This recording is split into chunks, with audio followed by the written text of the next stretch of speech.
तो जी जय श्री कृष्णा जय श्री राधे। अकबर के बुलावे पर प्रयाग से होते हुए नदी में नाव के द्वारा तुलसी बाबा दिल्ली की ओर आगे बढ़े हैं।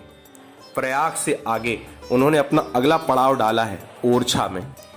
ओरछा में रात्रि में जब उन्होंने नदी के किनारे अपनी नाव बांधी तो उन्हें रात्रि में एक प्रेत का दर्शन हुआ। वह प्रेत बहुत रो रहा था, छटपटा रहा था। तुलसी बाबा समझ गए कि यह मुझसे मदद मांग रहा है। यह प्रेत इस प्रेत योनि से मुक्ति के लिए मेरे पास आया है। तुलसी बाबा ने मंत्र से अभिमंत्रित करके जल को उस प्रेत पर छिड़का तो वह सामने प्रकट हो गया। यह कौन थे सुनिए, बड़ा ही सुंदर विषय है।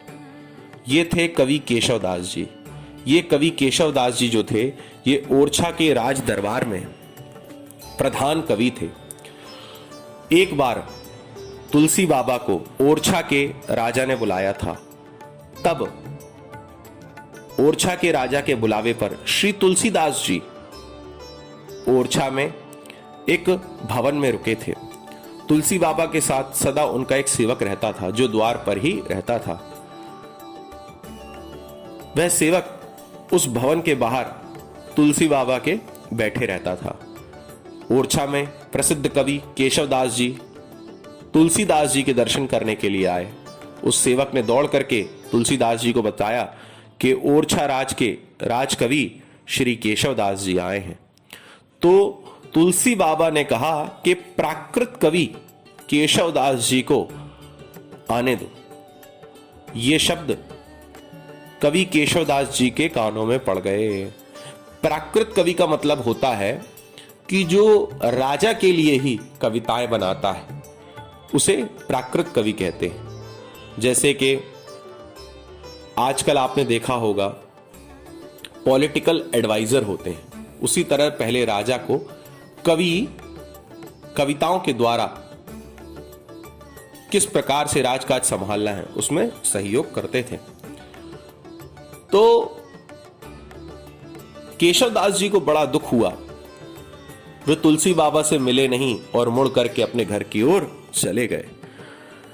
घर के अंदर जब वे पहुंचे तो उन्होंने दरवाजा लगा लिया और उन्हें ब्रह्म राक्षस की सिद्धि थी। उन्होंने एक ब्रह्म राक्षस का आवाहन किया। ब्रह्म राक्षस ने कहा, बताइए मैं आपकी क्या सेवा करूं केशवदास जी। केशवदास जी कहते हैं कि मुझे भगवान श्री राम के सुयश का गान करना है। तो ब्रह्म राक्षस के सहयोग से केशवदास जी ने भगवान श्री राम के सुयश का गान किया।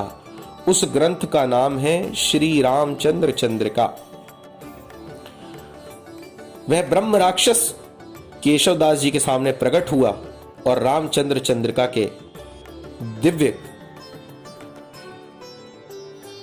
श्लोकों का वाचन करता गया। कवि केशवदास जी लिखते गए और अगले दिन उस रामचंद्र चंद्रिका ग्रंथ की रचना करके उस ब्रह्म राक्षस की सहायता से इस ग्रंथ की रचना करके कवि केशवदास जी तुलसीदास जी को दिखाने पहुंचे कि अब तुलसी बाबा मुझे प्राकृत कवि नहीं कहेंगे।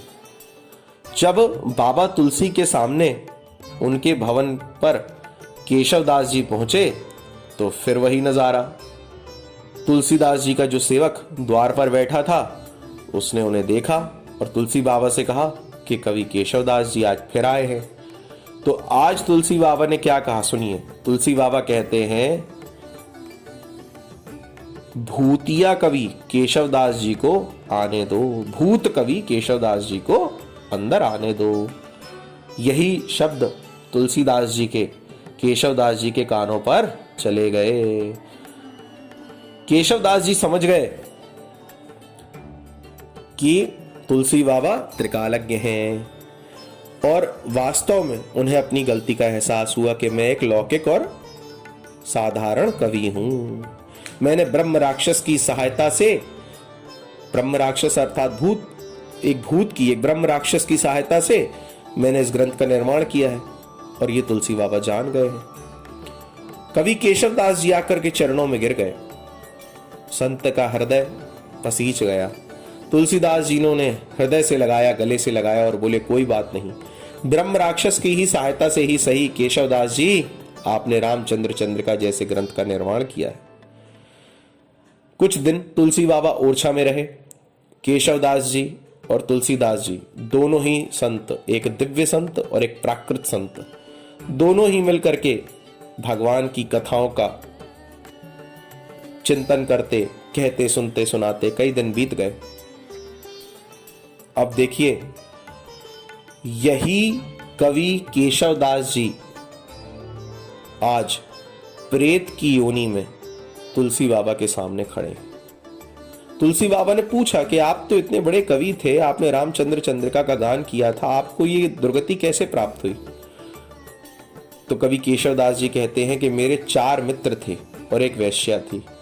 उस वेश्या के और उन 4 मित्रों के मोह में पड़ करके उनके साथ उनका संग न छूटे, इस भाव से मैंने एक राक्षसी यज्ञ किया, एक तमोगुणी यज्ञ किया, और उस यज्ञ की जलती हुई अग्नि में हम सभी मित्र जिंदा ही कूद गए।